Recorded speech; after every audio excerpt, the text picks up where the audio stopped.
শেখ হাসিনা, জয় ও পুতুলের বিরুদ্ধে প্লট দুর্নীতির ৩ মামলার সাক্ষ্য গ্রহণ চলছে ঢাকার বিশেষ জজ আদালতে। এ মুহূর্তে সেখানে আছেন সহকর্মী আসিফ মোহাম্মদ সিয়াম।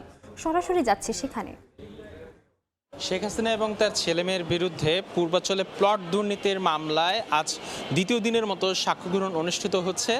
আজ মোট ৩টি মামলায় ১৫ জন সাক্ষীর সাক্ষ্য দেওয়ার কথা রয়েছে এবং এই মুহূর্তে ৪ জন সাক্ষী তাদের সাক্ষ্য প্রদান করেছেন এবং পঞ্চম সাক্ষী অর্থাৎ প্রশাসনিক কর্মকর্তা আক্তার হোসেনের সাক্ষ্য গ্রহণ এখন চলছে।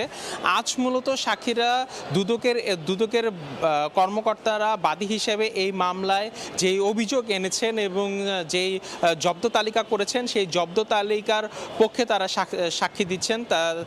তারা সাধারণত দুদক যেটা জানিয়েছেন যে শেখ হাসিনা সকল ধরনের নিয়ম বহির্ভূতভাবে এই প্লট তিনি বরাদ্দ নিয়েছিলেন। তো সেই প্রেক্ষিতে দুদকের তদন্তকালে যে নথি তারা জব্দ করেছিলেন এবং প্লট বরাদ্দের সময় যে রেজিস্ট্রি এবং অন্যান্য জায়গায় তারা যে আবেদন না করার যে প্রমাণ সহ যে তালিকা ছিল সেই তালিকার পক্ষে আজ মূলত সাক্ষীরা তাদের সাক্ষ্য প্রদান করছেন।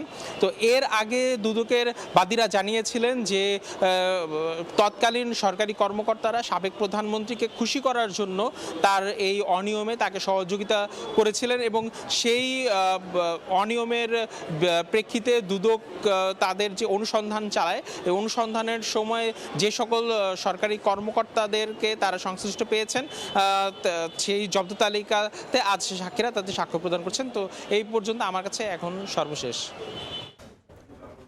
যুক্ত ছিলাম ঢাকার বিশেষ জজ আদালতে।